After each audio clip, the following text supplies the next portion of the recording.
Deep in the forest, where we rarely go, where the trees and the vines and the mosses grow, there in the middle of the leafy wood, a pretty little fir tree stood. It had sun and rain and light and air, but the little fir tree didn't care. When the children came for a picnic treat or to pick some berries for them to eat, they'd say, "That baby tree is sweet." But the fir tree didn't care at all. He wished that he were big and tall. "If I could be a mighty tree, then birds would build their nests on me. And when the wind and breezes blew, I'd spread my branches for all to view. And I would nod with dignity, for big and tall is what I'd be. Why does it take so long to make a grown-up tree of me?" And every night and every day the wind and sun would hear him say, "Come winter, spring, come summer, fall, come quickly, make me big and tall.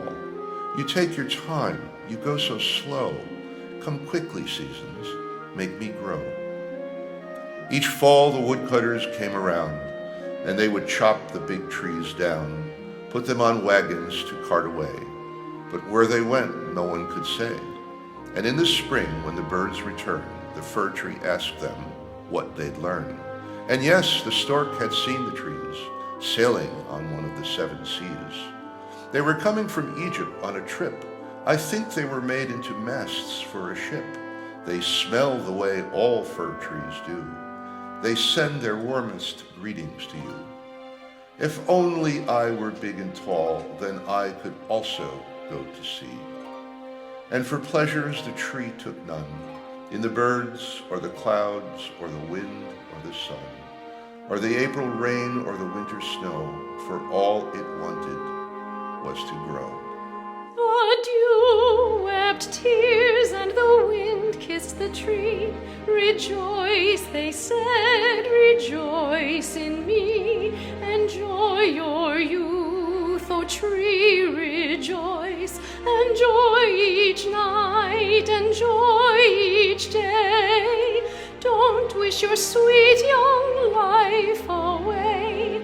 Enjoy each wonder you hear and see. Enjoy this time and simply be. Be young and happy, young and free. Rejoice in being a fine fir tree. And someday you'll be tall and grand. Someday you'll be tall and grand. You'll be tall and grand."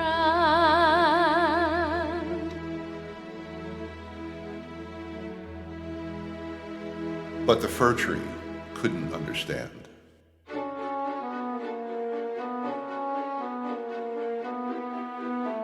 When Christmas came, trees were chopped down, loaded on wagons and dragged to town. "Where are they going?" asked the fir tree. "Why were they chosen? Why not me?" "We know where," the sparrows cheeped. "We've seen them in windows where we've peeped. They're sitting in rooms all cozy and bright. They're covered with toys and candles and light. They're all dressed up in their finery." "Oh, what a glorious destiny," the little tree said as it trembled so, imagining the Christmas glow, the splendor, the toys, the candles that burn. "Oh, how I ache for it, oh, how I yearn. There's nothing I would rather be than someone's beautiful Christmas tree." The sun kissed the tree and the soft wind blew, and warm, gentle tears were wept by the dew, and together they sang, "Rejoice in me, rejoice in being young and free. Rejoice in your life, O little tree."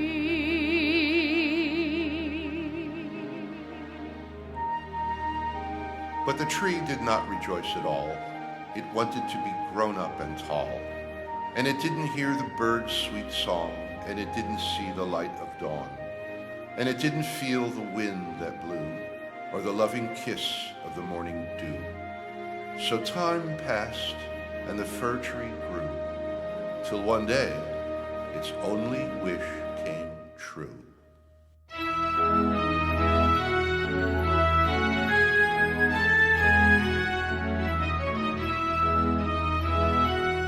When Christmas came, its wait was done. The woodcutter said, "That's the one." With 25 swings and 25 whacks, the fir tree fell to the woodcutter's axe. It fell with a bang and a crash and a sigh. Now the time had come to say goodbye. Goodbye to the squirrels and the birds and the vines, the wind and the sun and the moon and the pines.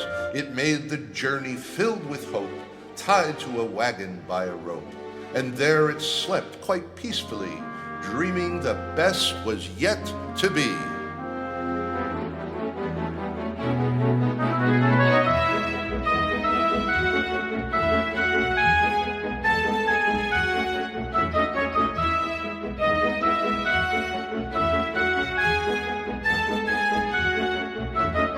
When it awoke, it was in a pot in a glorious room in a beautiful spot, with carpets and sofas and tables and toys and squeals from a great many girls and boys, with tinsel and trimmings and apples and nuts and popcorn and angels and heaven knows what's.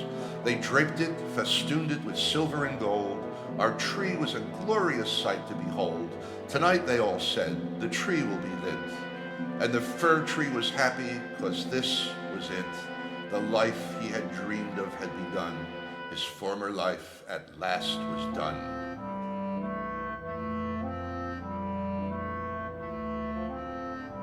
Will the birds from the forest come to see the wonderful, fabulous, beautiful me? Will I grow new roots? Will I keep my decor? This is the moment I've waited for. The tree got a backache from stress. I would bet it's like the headache that humans get. But time did pass, as it always does. And the tree thought how fortunate it was. This night of its nights, day of its days, the candles were lit, a splendiferous blaze.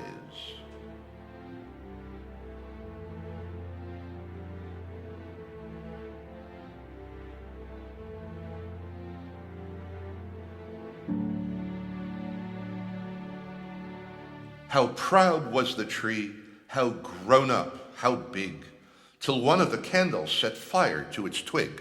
And oh, how it hurt. If the tree could just shout, then a servant ran in to put the fire out.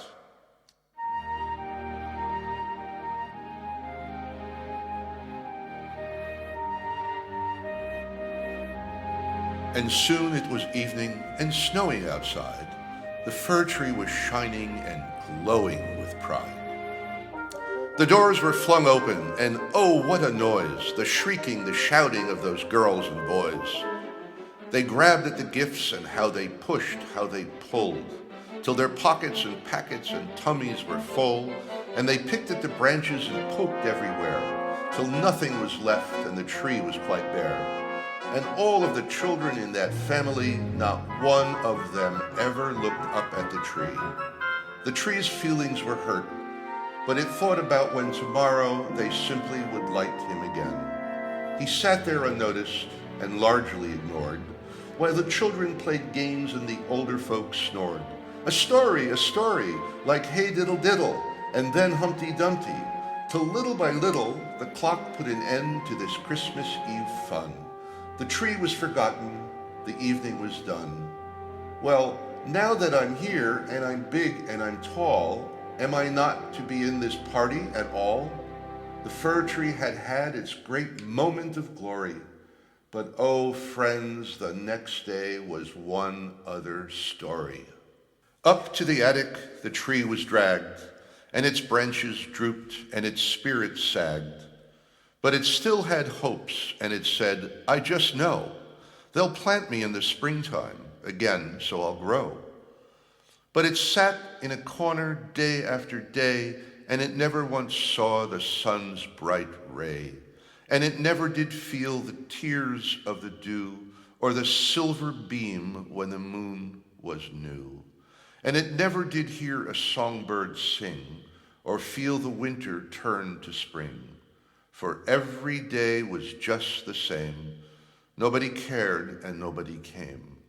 And the fir tree waited, and there it stood, remembering when its life was good, filled with rabbits and squirrels, with wind and with sky.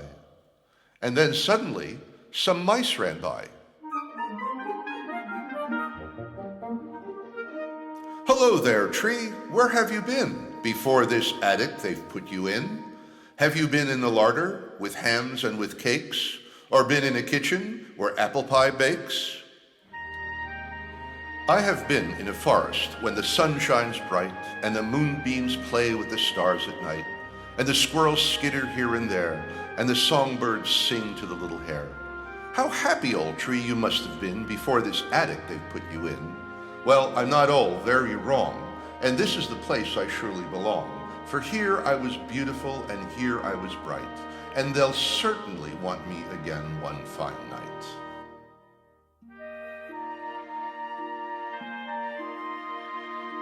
"Well," said the mice, "that may be true, but you must know some stories too."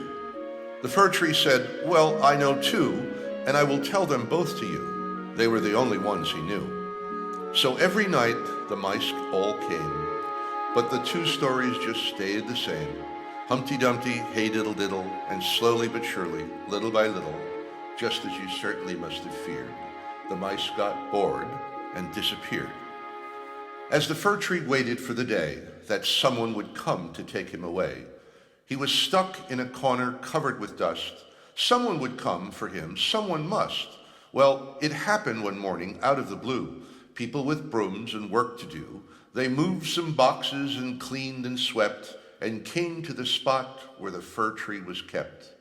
They threw him down on the attic floor, and he could see the light once more.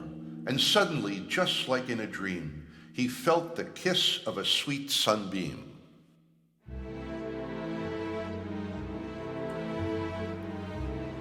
They dragged the fir tree down the stairs and out into the courtyard and left him there. He saw the garden where daisies grew, and lime trees blossomed and swallows flew. He thought, "At last they're planting me." He stretched his branches out to see. But how yellow they were, how old, how dry. What could the fir tree do but sigh? He said, "Oh no, has my life gone by? Why, surely I'm too young to die." The kids pulled the Christmas star right off his head. "Oh, look at this yucky old tree, it's dead." "Dead? Impossible," said the tree. "I thought they would be needing me another Christmas, another time. Why, I'm only in my prime. Another story, another night. It can't be over. This can't be right." Then the tree remembered another scene when he was small and new and green. He remembered the mice and the stories he told, and he couldn't remember growing old. He thought of the dew and the wind and the sun. "Oh no," said the tree, "it's over and done."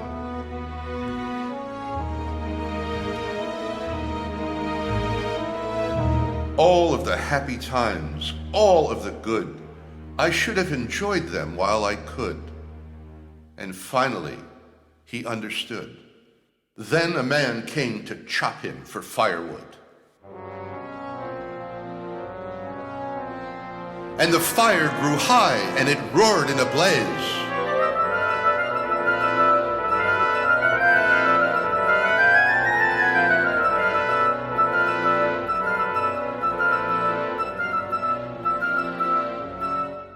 And the dew simply wept, and the sun sent its rays, and the wind and the breezes, they tenderly blew. They gathered his ashes together and flew. They circled a cloud that was floating on by, and were joined by a bird as they sailed through the sky. They sailed past the kindly old face of the moon, who had come out to join them in mid-afternoon. The stars came out too. Oh, how twinkling they were. They'd all come out to be with their old friend the fir, and shining the brightest of all was the sun. If there are miracles, this must be one.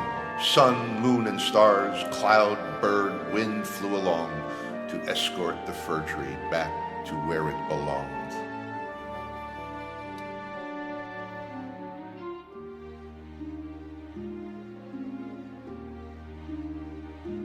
Back to the forest where we rarely go, where the trees and the vines and the mosses grow. They scattered the ashes of our fir tree to mix with the earth for eternity. The seasons passed in their own sweet time, through rain and snow and sweet sunshine. And there in the spot where the fir tree once stood, there in the middle of a leafy wood, watched by the rain and the wind and the sun, a new tree is born, a new life has begun.